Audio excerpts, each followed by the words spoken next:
Chanticleer by Templeton Moss. The story of a boastful rooster named Chanticleer is very old indeed. He appears over and over again throughout the literature of England and France. This is my version of the story, but there are loads of others. Chanticleer was king of the farmyard. It was his responsibility to make sure everything ran smoothly. Every morning, he flapped up on top of the roof of the chicken coop and crowed as loud as he could. Then the sun would come up, all the animals would wake up, and they could start the day. The rooster saw to it that everyone was busy and happy. If the animals had arguments, Chanticleer would settle them. Any problems, he would solve them. He was admired and respected everywhere he went. I wonder why. Why? Because of my singing, of course. Singing? Naturally. What's the first thing I do every morning? You crow. And then what happens? Well, the sun comes up and... Exactly. If I didn't crow, the sun wouldn't come up. That's why I'm so important and why everyone loves me so much. Wait, let me get this straight. You really think that it's your crowing that makes the sun come up? Of course it does. Every morning I crow and then the sun comes up.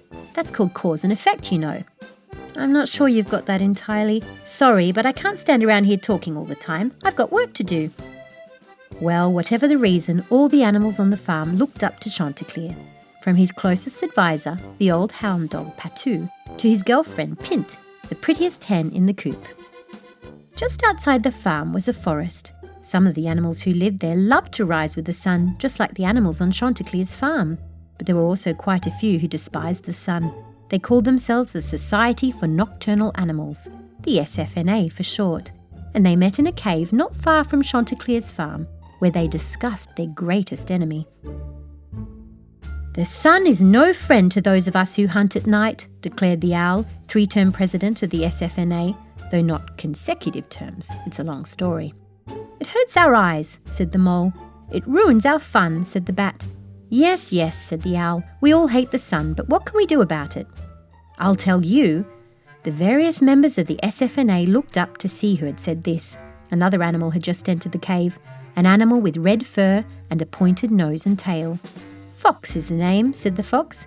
Reynard Q. Fox, my card. He handed a card to the owl. It read, Reynard Q. Fox. Have fur, will travel.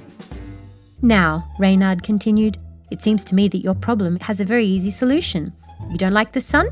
Well, then all you need to do is make sure it never comes up again.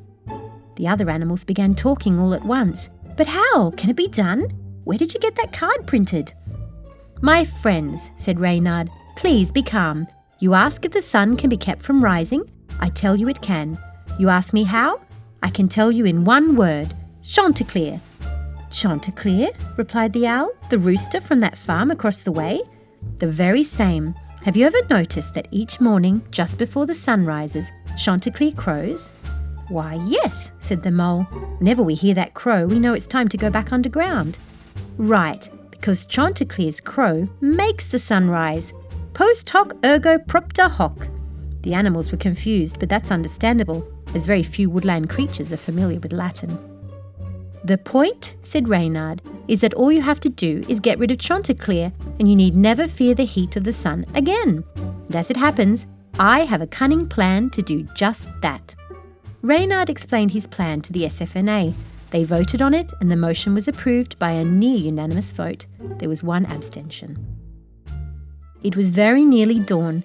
Chanticleer flapped up to his usual perch atop the chicken coop. He was feeling good, despite having just woken up from a very unsettling dream. In his dream, Chanticleer flapped to the top of the coop as always, but the coop was much higher than usual, as high as the sun itself.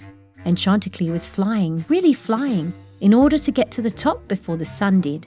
He was about to win the race when a fiendish grinning monster with sharp teeth and red fur burst out and him, causing him to fall all the way down to the ground.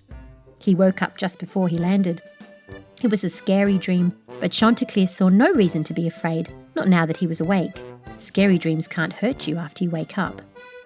He was just doing a few vocal warm-ups, very important, you know, for performers, when he heard an unfamiliar voice calling to him from below. Sorry to bother you, said Reynard, but you are the great Chanticleer, are you not? Why, yes I am, said Chanticleer, who was always happy to talk to a fan of his work. "Sir, I am honoured to meet you. I have, of course, heard of your wonderful singing which wakes the sun every morning." "Well, that's very kind, thank you." "May I make one small suggestion, though? All the very best singers close their eyes right before they begin to sing. You should do that too. Then you could be the greatest singer who ever lived." Chanticleer considered this and decided it was worth a try. So just before it was time for him to crow, he shut his eyes tight and threw his head back and took a deep breath. But with his eyes shut, he didn't see Reynard climbing up to the top of the coop.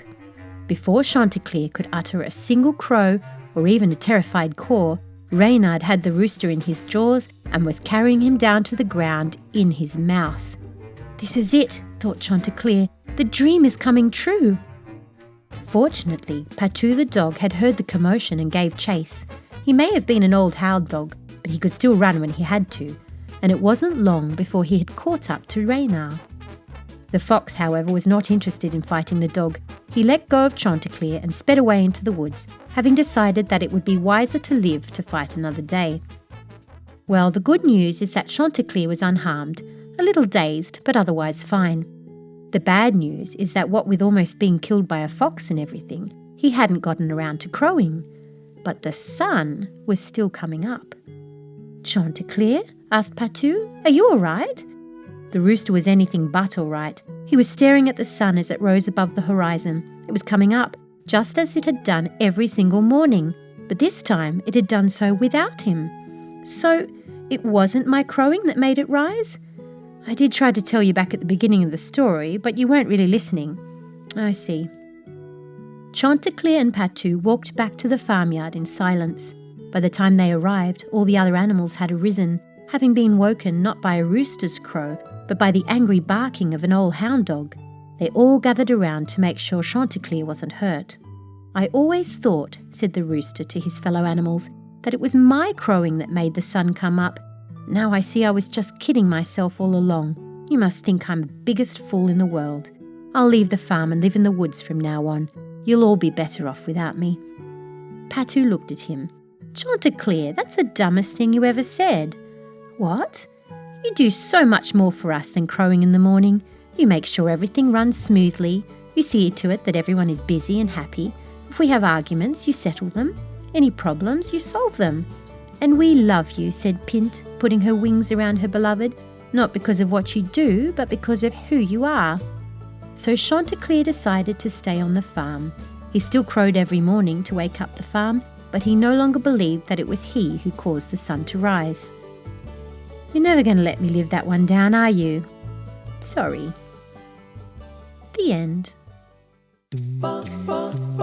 Storyberries.